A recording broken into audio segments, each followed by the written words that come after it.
+2 complete అయిన తర్వాత ప్రతి స్టూడెంట్ ఆలోచించే ఒకే ఒక్క విషయం, which is the best college are university for me. ఎందుకంటే ఒక మంచి కాలేజ్లో కానీ మంచి యూనివర్సిటీలో కానీ గ్రాడ్యుయేషన్ కంప్లీట్ చేస్తే మనం బెస్ట్ నాలెడ్జ్తో బయటకు వస్తాం. ఎప్పుడైతే మనకు బెస్ట్ నాలెడ్జ్ ఉంటుందో బెస్ట్ కంపెనీస్లో జాబ్స్ వస్తే, లేదంటే ఏదైనా మనకున్న నాలెడ్జ్తో మనం ఈ కాలేజ్లో గెయిన్ చేసుకున్న నాలెడ్జ్తో ఏదైనా స్టార్ట్అప్ బిల్డ్ చేయొచ్చు. But just imagine investing your time, your money, your future in finding a best university with best accreditation grades like A++, A++ whole square, A++ whole cube ఏ ఉంటాయి కదా. ఇంత చేసి నాకు A++ గ్రేడింగ్ ఉన్న కాలేజే top college అని చెప్పేసి ఆ కాలేజ్లో జాయిన్ అయ్యి 4th ఇయర్ కంప్లీట్ అయ్యేసరికి ఆ కాలేజ్ ఆ గ్రేడింగ్ని లంచాలు ఇచ్చి కొనుక్కుంది నాక్ నుంచి అని తెలిస్తే మీకు ఎలా ఉంటుంది?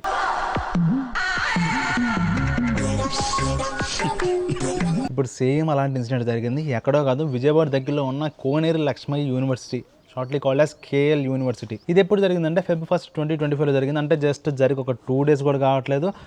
మన విజయవాడలో ఉన్న కేఎల్ యూనివర్సిటీ నుంచి అండ్ నాక్ కమిటీ నుంచి 10 మెంబర్స్ని సిబిఐ వాళ్ళు అరెస్ట్ చేశారు. ఇది లంచం ఇచ్చి పుచ్చుకున్నందుకు. ఈ ఇన్సిడెంట్లోకి వెళ్ళే ముందు అసలు నాక్ అంటే ఏంటి, నాక్ ఎలా ఫంక్షన్ అయ్యింది, అసలు నాక్కి కాలేజెస్కి యూనివర్సిటీకి లంచం ఇచ్చి పుచ్చుకోవడానికి సంబంధం ఏంటో తెలియాలంటే ముందు నాక్ అంటే ఏంటో తెలుసుకోవాలి మీరు. అసలు ఫస్ట్ నాక్ అంటే ఏంటంటే national assessment and accreditation council, which is formed by UGC in 1994 as an individual body.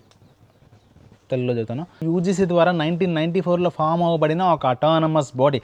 మెయిన్గా ఈ నాక్ రోల్ ఎలా ఉంటుందంటే, ఇండియాలో ఉన్న టాప్ కాలేజెస్ కానీ టాప్ యూనివర్సిటీస్ కానీ ఏవైతే ఉన్నాయో వాటికి వెళ్ళి ఆ కాలేజెస్ అండ్ యూనివర్సిటీస్ అన్ని చెక్ చేసి ఆ కాలేజ్కి గ్రేడింగ్ ఇస్తారు. D నుంచి A++ దాకా ఇస్తారు. క్వాలిటీ చెక్స్ అంటే ఎలాంటి క్వాలిటీ చెక్ చేస్తారంటే, quality of education, infrastructure, faculty ఎలా ఉంది, టీచింగ్ ఎలా ఉంది, ల్యాబ్స్ ఎలా ఉంది, అండ్ కంప్లీట్గా కాలేజ్ అట్మాస్ఫియర్ ఎలా ఉంది, అండ్ స్టూడెంట్స్కి కాలేజ్ ఎలాంటి ఫెసిలిటీస్ ప్రొవైడ్ చేస్తుందనే దాన్ని బట్టి ఈ నాక్ ర్యాంకింగ్ అనేది ఉంటుంది. D అంటే లోయెస్ట్ గ్రేడ్ అండ్ A++ అంటే highest grade, which can given by నాక్ టు ఎనీ కాలేజ్. సేమ్ అదే నాక్ A++ గ్రేడింగ్ ఈ కేఎల్ యూనివర్సిటీకి ఉంది. అది 1-2 సంవత్సరాలు కాదు, కొన్ని సంవత్సరాల నుంచి ఆ కాలేజ్కి ఆ నాక్ A++ గ్రేడింగ్ ఉంది. అంటే it is one of the finest universities in Andhra Pradesh. కానీ ఇప్పుడు జనాల కోసం డౌట్ ఏంటంటే, ఆ నాక్ A++ గ్రేడింగ్ కేఎల్ యూనివర్సిటీకి ఏదైతే ఉందో అది వాళ్ళు నిజంగానే వాళ్ళ ఫెసిలిటీస్, వాళ్ళ ఇన్ఫ్రాస్ట్రక్చర్ అంతా చూపించి సంపాదించుకున్నారా, లేదంటే డబ్బులు ఇచ్చి కొనుక్కున్నారా? జనాలు అలా ఆలోచించడానికి కూడా ఒక రీజన్ ఉంది. ఎందుకంటే కేఎల్యూ అండ్ నాక్ కౌన్సిల్ నుంచి దాదాపు 10 మందిని సిబిఐ వాళ్ళు అరెస్ట్ చేశారు. ఎందుకంటే కేఎల్ యూనివర్సిటీ నుంచి కొంతమంది ఈ నాక్ A++ గ్రేడింగ్ వాళ్ళ కాలేజ్ కావాలని చెప్పేసి ఈ నాక్ కౌన్సిల్ ఏదైతే ఉందో దాన్ని డబ్బులు ఇచ్చి మరి నాక్ A++ గ్రేడింగ్ కొనుక్కుందని సిబిఐ వాళ్ళు అరెస్ట్ చేశారు. ఈ అరెస్ట్ చేసిన 10 మంది పేర్లు చదువుతాను వినండి. అఫీషియల్గానే బయట పెట్టేశారు. So I think nothing wrong in that. ఈ అరెస్ట్ చేసిన 10 మందిలో నాక్ కౌన్సిల్ నుంచి ఒక 7 అండ్ కేఎల్ యూనివర్సిటీ నుంచి 3 అరెస్ట్ చేశారు సిబిఐ వాళ్ళు. వాళ్ళ పేర్లు కూడా చదువుతాను, వాళ్ళ పేర్లు కూడా పబ్లిక్గా చెప్పేశారు బయటికి. సో ఐ థింక్ వాళ్ళ పేర్లు చెప్పడంలో nothing wrong in that. First candidate Samarendranath Saha, chairman and vice chancellor of Chandravanshi university, and Rajeev Sijaria. నా రైటింగ్ నాకే అర్థం కావట్లా. Coordinator and professor of JNU and doctor P. Gopala, dean of Bharat institute of law, Rajesh Singh Pawar, Manas Kumar Mishra and Gayatri Devaraj and doctor Balu Maharana. వీళ్ళు వచ్చరికి NAAC council నుంచి. And KLU నుంచి GP Sharada Varma, vice chancellor in KL university, and Koneru Rajahari, vice president in KLU, and A. Ramakrishna, director of KL university Hyderabad branch. ఇప్పుడు ఈ నాక్ council నుంచి వచ్చిన సమరేంద్రనాథ్ సాహా అని వాళ్ళ టీం ఎవరైతే ఉన్నారో ఆ సమరేంద్రనాథ్ సాహా ఏమన్నారంటే KLU అఫీషియల్స్తో, మీ KL university NAAC A++ rating ఇవ్వడానికి నాక్ A++ రేటింగ్ కావాల్సిన రిక్వైర్మెంట్స్కి రీచ్ అవ్వట్లేదు. సో నాక్ A++ రేటింగ్ ఇవ్వడం కుదరదు. ఒకవేళ మీ యూనివర్సిటీ నాక్ A++ కావాల్సిన క్రైటీరియా రీచ్ అవ్వకపోయినా కానీ ఆ నాక్ సర్టిఫికేషన్ ఏదైతే ఉందో అది నేను మీకు ప్రొవైడ్ చేస్తాను, బట్ ఇన్ రిటర్న్ నాకు ఒక 10 లక్షల లంచం కావాలని అడిగాడంట. అండ్ ఈ KLUలో ఏం చేశారంటే మొత్తం 1.80 CR ఈ నాక్ టీం మొత్తానికి బ్రైబ్గా ఇచ్చారు, అంటే లంచంగా ఇచ్చారు. లంచంగా ఇచ్చి ఆ నాక్ A++ సర్టిఫికేషన్ తీసుకున్నారు. ఈ సర్టిఫికేషన్ తీసుకుని అరౌండ్ ఒక 2 weeks అవుతుంది అనుకుంటా. లైక్ వాళ్ళు ఇన్స్పెక్షన్కి వచ్చి ఒక 2 weeks అవుతుంది అనుకుంటా ఫ్రమ్ టుడే. అండ్ ఈ విషయం తెలుసుకున్న సిబిఐ వాళ్ళు చెన్నై, బెంగళూరు, కోల్కతా, న్యూఢిల్లీ, విజయవాడ ఇలాంటి ఒక 20 లొకేషన్స్లో రైడ్స్ చేసి ఈ లంచం ఇచ్చిపుచ్చుకున్న బ్యాచ్ ఏదైతే ఉందో వాళ్ళని పట్టుకున్నారు. అండ్ వాళ్ళతో పాటు ఒక 37 లక్షల క్యాష్, ఒక 6 లినోవా ల్యాప్టాప్లు, అండ్ ఒక గోల్డ్ కాయిన్, కొన్ని అమెరికన్ టూరిస్టర్ బ్యాగ్స్, అండ్ కొన్ని డాక్యుమెంటేషన్, అండ్ ఒక iPhone 16 Pro. సో వీటన్నిటిని స్వాధీనం చేసుకున్నారు. ఇది ఈ వస్తువులకి ఆ కేసుతో లింక్ ఉందేమో అని. ఈ విషయంలో నిజంగా సిబిఐ వాళ్ళని అప్రిషియేట్ చేయాలి. ఎందుకంటే ఇండియాలో ఉన్న చాలా సెన్సిటివ్ టాపిక్స్లో ఎడ్యుకేషన్ కూడా one of the sensitive topic, very sensitive topic. ఇలాంటి ఒక ప్రెస్టీజియస్ యూనివర్సిటీలో ఇలాంటి ఇష్యూ ఒకటి జరిగిందంటే ఆ కాలేజ్ మేనేజ్మెంట్ ఆ కేఎల్ యూనివర్సిటీ మేనేజ్మెంట్ ఏదైతే ఉందో ఆ కాలేజీలో చదువుతున్న 5,000 మంది స్టూడెంట్స్ జీవితాన్ని నిలువున మోసం చేసినట్టే. As per my point of view. ఎందుకంటే అక్కడ ఉన్న స్టూడెంట్స్ 95% కాదు, 99% లేకపోతే 100% స్టూడెంట్స్ ఆ యూనివర్సిటీకి నాకు A++ అక్రిడిటేషన్ ఉందనే జాయిన్ అయ్యి ఉంటారు మ్యాక్సిమం. సో అలాంటప్పుడు అలాంటి గ్రేడింగ్ని డబ్బులు ఇచ్చి కొనుక్కోవడం అంటే వాళ్ళని మోసం చేసినట్టే కదా. ఇప్పుడు అక్కడ ఉన్న స్టూడెంట్స్కి డెఫినెట్గా ఆ కాలేజ్ మేనేజ్మెంట్ మీద నమ్మకం పోయిద్ది, ఆ కాలేజ్కి ఇచ్చిన గ్రేడింగ్ మీద నమ్మకం పోయిద్ది, నాక్ మీద నమ్మకం పోయిద్ది. అండ్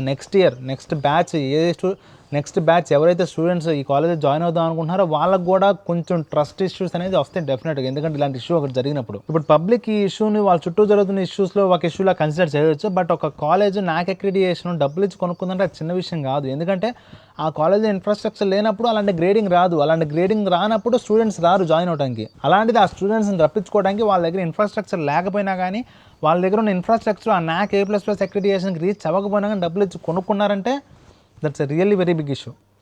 మీకు అర్థమవుతుందా? మామూలుగానే మన ఇండియన్ ఎడ్యుకేషన్ సిస్టమ్ వీక్ అని, మన ఇండియన్ ఎడ్యుకేషన్ సిస్టమ్ స్టాండర్డ్స్ అంత బాగోవని లైక్ ఇలాంటి కొన్ని వినపడతా ఉంటాయి. అలాంటి టైంలో ఒక పెద్ద యూనివర్సిటీలో ఇలాంటి ఇష్యూ జరిగిందంటే కొంచెం ఆలోచించాల్సిన విషయమే. అండ్ దాంతోపాటు ఇప్పుడు చాలామందికి వచ్చే డౌట్స్ ఏంటంటే నిజంగానే ఇప్పుడు నాక్ A+ గ్రేడింగ్ ఉన్న కాలేజ్ ఏదైతే ఉందో దానికి నిజంగానే నాక్ A+ వచ్చిందా, లేదంటే ఇలాగే డబ్బులు ఇచ్చి కొనుక్కున్నారా? ఇప్పుడు చాలామందికి ఇలాంటి డౌట్ అనేది ఒకటి వచ్చింది ఇలాంటి ఇష్యూ ఒకటి జరిగినప్పుడు. బయట మార్కెట్లోకి వెళ్ళి చూసామంటే మన ఇండియన్ ఎడ్యుకేషన్ సిస్టంలో ఎన్నో కాలేజెస్కి నాక్ A గ్రేడ్, నాక్ A+, నాక్ A++ వచ్చిన కాలేజెస్ చాలా ఉంటాయి. సో ఇప్పుడు వీటన్నిటికి కూడా అలానే వచ్చింది, లేదా జెన్యూన్ తెచ్చుకున్నారా? ఇలాంటి డౌట్ రాకుండా ఉండటంలో తప్పు లేదు. అండ్ నాకు కేఎల్ యూనివర్సిటీ ఎంతో దూరం కాదు, నేను ఉండేది గుంటూరులో అండ్ కేఎల్ యూనివర్సిటీ ఉండేది విజయవాడలో. Guntur to Vijayawada near to ఒక 20-25 కిలోమీటర్స్ ఉంటుంది, అంతకన్నా ఉండదు. 2018లో నేను కేఎల్ యూనివర్సిటీలో జాయిన్ అవుదాం వెళ్ళాను యాక్చువల్గా. ఇంటర్మీడియట్ ఎప్పుడైతే అయిపోయిందో నాకు ఇంటర్మీడియట్లో ఒక 83% సంథింగ్ అరౌండ్ వచ్చింది, 82.9% వచ్చింది. అండ్ ఎంసెట్ కూడా క్వాలిఫై అవ్వలేదు. సో కేఎల్యూలో జాయిన్ అవుదాం వెళ్ళాను. వెళ్తే అక్కడ నాకు చెప్పిన ఫీజు అని తెలుసా? 1,50,000 చెప్పారు. సో 1,50,000 తక్కువ అనుకోవచ్చు, బట్ డొనేషన్ 3.5 లక్షలు చెప్పారు. 1,50,000కి అయిపోయింది కేఎల్ యూనివర్సిటీలో. సో 3.5 లక్షల డొనేషను అండ్ ఒక 1,50,000 ఫీజు మొత్తం కలిపి టోటల్గా ఒక 5 లక్షలు అవుతుంది. తక్కువేం కాదు. అండ్ ఆ కాలేజ్లో స్ట్రెంత్ వచ్చేసరికి 4,500 నుంచి 5,000 స్ట్రెంత్ ఉంటారు. సో దీన్ని బట్టి వాళ్ళు ఎంతెంత ఫీజెస్ తీసుకుంటున్నారో అండ్ ఆ ఫీజెస్తో వాళ్ళు ఎంత డెవలప్ చేయొచ్చో, అంత డెవలప్ చేసే ఛాన్స్ ఉండి కూడా వాళ్ళు నాక్ A++ని 1,80,00,000 ఇచ్చి కొనుక్కోవాల్సిన అవసరం ఎందుకు వచ్చిందో తెలియాల్సి ఉంది. ఇంకా ఇందాక చెప్పాను నాకంటే ఒక అటానమస్ బాడీ అని, అంటే మ్యాక్సిమం గవర్నమెంట్కి దీనిపైన ఎక్కువ రైట్స్ ఉండవు, జస్ట్ పైన మానిటరింగ్ చేస్తుంది అనమాట. సో ఇంటర్నల్గా చాలా జరుగుతాయి, ఆ చాలా జరిగిన దాంట్లో ఇప్పుడు జరిగింది which is a very serious issue. దీని మీద గవర్నమెంట్ ఒక స్ట్రిక్ట్ యాక్షన్ తీసుకోవాల్సిన అవసరం ఉంది. అండ్ ఇలాంటివి మళ్ళీ జరగకుండా అంటే గవర్నమెంట్ ఈ నాక్ పైన కొన్ని స్ట్రిక్ట్ రూల్స్ అనేది తీసుకురావాలి అండ్ కొన్ని రెగ్యులేషన్స్ అనేది తీసుకురావాలి.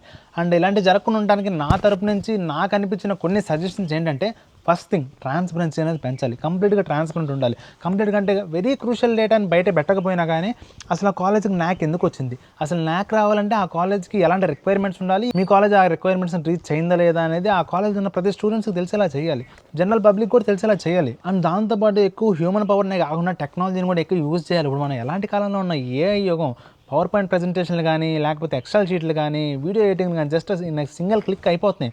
సో ఇలాంటి రోజుల్లో డిజిటల్ టూల్స్ ఎందుకు వాడకూడదు? లైక్ మానిటరింగ్ ఆఫ్ డేటాకి కానీ డేటా కలెక్షన్ టూల్స్ కానీ మనకు చాలా అవైలబుల్గా ఉన్నాయి. దాంతోపాటు ఎక్కువ హ్యూమన్ టచ్ కూడా తక్కువైంది. లైక్ ఆఫీషియల్స్ నుంచి హ్యూమన్ టచ్ తక్కువ అయిపోయినప్పుడు, కంప్లీట్గా డిజిటలైజ్ అయినప్పుడు కరప్షన్ పూర్తిగా తగ్గకపోయినా కొంతవరకు తగ్గొచ్చు. లైక్ ఎలా అంటే డబ్బులు మనం చేతికి తీసుకోవడానికి మనం బ్యాంక్ అకౌంట్లో వేసుకోవడానికి ఉన్న తేడా అనమాట ఇది. బ్యాంక్ అకౌంట్లో డబ్బులు వేసుకున్నా డిజిటలైజ్ అయిపోయినట్టే కదా, గవర్నమెంట్ లెక్కలు చూపించాలి, సేమ్ ఇది కూడా అలాగే. అండ్ దాని తర్వాత నాకు ఇంకోటి అనిపిస్తుంది అంటే అవుట్ సోర్సింగ్ ఆఫ్ మేనేజ్మెంట్. అంటే ఇప్పుడు ఈ అటానమస్ బాడీ అని చెప్పాను నాకు, సో కంప్లీట్గా అంతా ఇంటర్నల్గా జరిగిద్ది. సో అప్పుడప్పుడు ఇయర్లీ ఆడిట్స్ కానీ లేకపోతే ఏ కపుల్ ఆఫ్ ఇయర్స్కి ఒకసారి కానీ ఆడిట్ పెట్టాలి. ఆ ఆడిట్ ఏంటంటే లోపల ఇంటర్నల్గా జరగకూడదు, బయట నుంచి ఏదైనా అవుట్ సోర్సింగ్ మేనేజ్మెంట్, బయట నుంచి ఏదైనా ట్రస్టెడ్ కంపెనీ అని ఉంటే ఆ కంపెనీ వచ్చి ఈ నాక్కి కంప్లీట్గా ఆడిట్ చేసి వెళ్ళాలి. బయట చాలా trusted and genuine audit companies ఉన్నాయి, అలాంటి కంపెనీస్లో ఆడిట్ చేస్తే తప్పేంటి. అండ్ ప్రతి ఒక్కరికి వాళ్ళు చదువుతున్న కాలేజ్కి నాక్ అక్రిడిటేషన్ సర్టిఫికేషన్ ఎందుకు వచ్చిందో ఆ ఇన్ఫర్మేషన్ అంతా ఎవ్రీ స్టూడెంట్స్కి అవైలబుల్గా ఉండేలా చూసుకోవాలి. And finally implementation of code of conduct. పర్టికులర్గా ఇలాంటి సెన్సిటివ్ ఇష్యూస్లో తప్పు చేస్తే మాత్రం వాళ్ళకి డెఫినెట్గా ఎలాంటి భేదాలు చూపించకుండా కఠినంగా శిక్షించాలి. ఒక 10 ఇయర్స్ పాటు ఇలాంటి హార్ష్ చర్యలు తీసుకుంటే ఆ 10 ఇయర్స్ తర్వాత వచ్చే నెక్స్ట్ జనరేషన్ ఇలాంటి తప్పులు చేయడానికి భయపడతారు, లేదంటే ఇదే ఒక వ్యసనం అయిపోయింది. And that's all for today guys. ఇంకొక ఇంట్రెస్టింగ్ టాపిక్ ఎప్పుడైనా తగిలితే మళ్ళీ ఆ వీడియోతో మీ ముందుకు వస్తాను. అప్పుడు దాకా బాయ్, తిని పడుకోండి హ్యాపీగా.